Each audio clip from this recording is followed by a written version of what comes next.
Hey everyone, welcome to week 3 of Tuesday Tips. This is going to be on how to solve the last 4 edges of 5, 6, and 7. Since this is a beginner week, we're going to be focusing mostly on kind of the 3 basic ways of manipulating the edges and how to use that to solve every single case. There will be a more in-depth video on more advanced techniques later in the series, but this is definitely something good to watch, especially if you're not sure you're doing your last 4 edges correctly. So I'll show you kind of the 3 basic ways to manipulate edges first on 5x5, and then show that how you can apply them slightly modified to 6 and 7. So the first way to manipulate edge is the most basic. It's the most basic way to manipulate an edge is the slice, flip, and then slice. If you don't know your flipping algorithm, I'll put it in the description, but it pretty much just flips the edge in front of you without doing anything else important to the cube, and yeah, you should definitely know that. It's going to be very important in all future videos.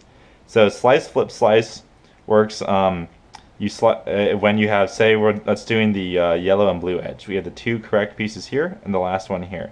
So to get this piece over to here, we're going to slice, and then a flip, we'll flip the yellow and blue edge with the orange and blue edge, so that when we slice back, the edge is solved. Flip, slice back. So that's the first way of manipulating your edges. This will also work if the edge is 2 away. So pretty much you slice to where the correct edge is, and then you flip to swap the pieces, and then you slice back. So that's way number 1. The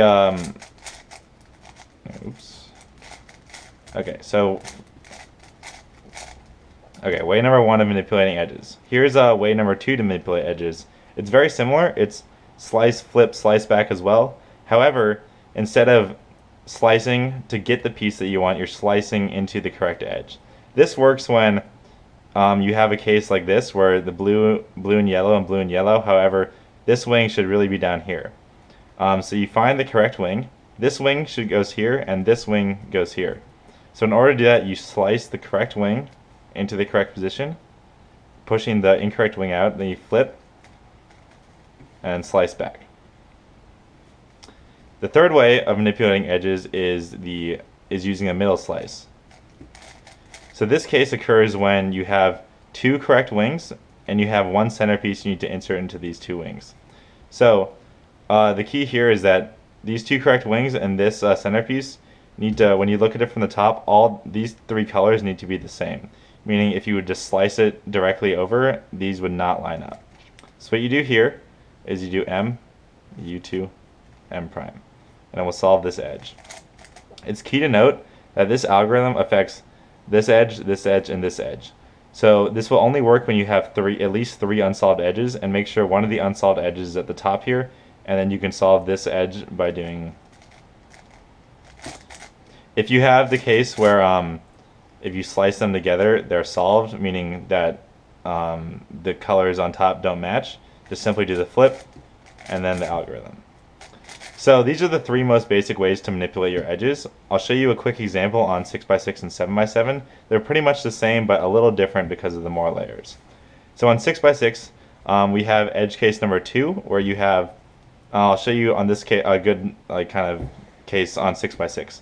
So this is pretty much the same thing we saw before on 5x5, however there's 3 pieces instead of 2. So you can see here we have these 2 wings are correct, and this centerpiece is flipped on the other 2. So what we can do here is we see the last piece is right here. We can put it into position so that when we slice, the last piece matches up with the 2 wings. And then we flip, and we slice back. Solved. Additionally, another case here we've seen is that we have these 2 pieces correct, and we want to get this piece, orange and blue, this orange and blue over to here.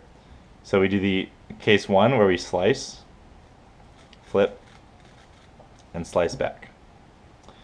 Here, let me set up one more quickly. Another common 6x6 case you'll run into is when you have these 2 wings solved, but the other 2 centerpieces aren't quite lined up, but you can quickly get this blue-orange centerpiece over to the correct slot here by doing the M, U2, M prime. And this will quickly move that one piece over to here. It's good to note in this specific case that even if these colors don't match up like they need to on 5x5, that's fine. Because then you'll get two edges, two wings solved, and one center offset, which then you can use the case we just showed you, where you find the last piece, slice to the correct position, flip, in order to solve the last edge. On 7x7, 7x7 is much more similar to 5x5 because it's an even numbered cube. For instance, here you can see we have red and white. So red and white, these two are solved, and this piece is flipped. We have the correct wing, red and white, right here. So we can do the case where we slice into the correct position, flip, and slice back. Similarly, again, you can see that on this 7x7 we have the two wings solved, and then this centerpiece is right here. However, in this case, the colors don't match up on top, so we're going to do a flip and solve. Similarly, we can do a similar thing here if we're trying to solve orange and blue. We have these three correct orange and blue pieces, and we have one correct orange and blue piece right here. So what we want to do here is we slice away the incorrect piece, flip the blue and orange into the correct slot, and then slice back. If you've noticed, all the 6x6 and 7x7 techniques may look a little different than the three basic ones I showed you on 5x5, but they're pretty much just evolutions from what you do on 5x5. If you really understand how the cube works and how to manipulate the pieces on 5x5, you're going to be able to naturally see these on 6 and 7. I would recommend not just blatantly memorizing the 6 and 7x7 algorithms I showed you, but kind of looking at them as a guide on what's possible, extrapolating from what I showed you on 5x5. Really, it's really important that you kind of understand how the edge pairing works here as opposed to memorizing these, as will certainly help out later. So yeah, you have your three basic edge manipulations on your last four edges, and yep.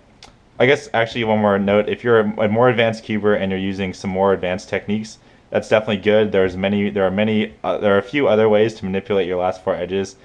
These are kind of just the most three basic ones, and ones that you really need to master before moving on to anything else.